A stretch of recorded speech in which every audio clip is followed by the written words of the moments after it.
ఇక betting apps కేసులో ఇమ్రాన్ కు హైకోర్టు షాక్ ఇచ్చింది. ఈ కేసులో స్టే ఇవ్వడానికి హైకోర్టు నిరాకరించింది.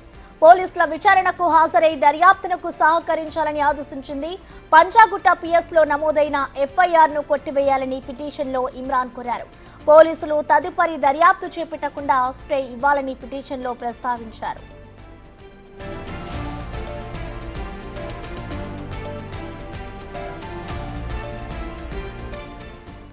దీనిపై పూర్తి సమాచారాన్ని మా ప్రతినిధి సురేష్ అందిస్తారు. సురేష్, చెప్పండి, ఏదైతే బెట్టింగ్ యాప్స్ కి సంబంధించి ఇమ్రాన్ పై నమోదైన కేసుకు సంబంధించి అసలు కోర్టులో ఏ విధమైన వాదనలు జరిగాయి, పూర్తి డీటెయిల్స్ ఏ విధంగా ఉన్నాయి సురేష్?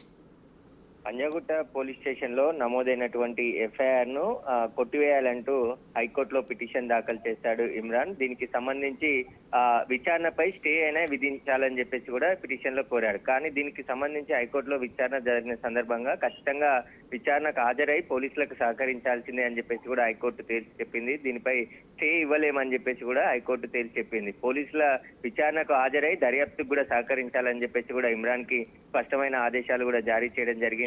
అయితే శ్యామల ఇదే కేసులో సినీ నటి శ్యామల హైకోర్టును ఆశ్రయించడంతో నాట్ టు అరెస్ట్ ఇచ్చిందని చెప్పేసి ఇప్పటికే విష్ణుప్రియ కూడా హైకోర్టును ఆశ్రయించింది. కానీ హైకోర్టులో విష్ణుప్రియకు సంబంధించిన పిటిషన్ ఇంకా విచారణకు రాలేదు. ఈ రోజు ఇమ్రాన్ వేసిన పిటిషన్ విచారణకు వచ్చిన సందర్భంగా హైకోర్టు స్పష్టమైన ఆదేశాలు ఇస్తూ ఇమ్రాన్ ఎట్టి పరిస్థితుల్లో విచారణకు హాజరు కావాల్సిందే అని చెప్పేసి కూడా ఆదేశాలు జారీ చేయడం జరిగింది. దీనికి సంబంధించి ఇక ఇమ్రాన్ పంజాగుట్ట పోలీసుల ముందు హాజరు కావాల్సి ఉంటుంది ఖచ్చితంగా. ఇప్పటి వరకు అంటే అరెస్ట్ కాకుండా ఏమైనా మినహాయింపు ఇస్తుందని చెప్పేసి కూడా ఆయన హైకోర్టుకు వెళ్ళడం జరిగింది. కానీ హైకోర్టు స్పష్టంగా విచారించి బెట్టింగ్ యాప్ కేసులో ఖచ్చితంగా ఇమ్రాన్ విచారణకు హాజరు కావాల్సిందే అని చెప్పేసి కూడా ఆయనకు ఆదేశాలు జారీ చేయడం జరిగింది.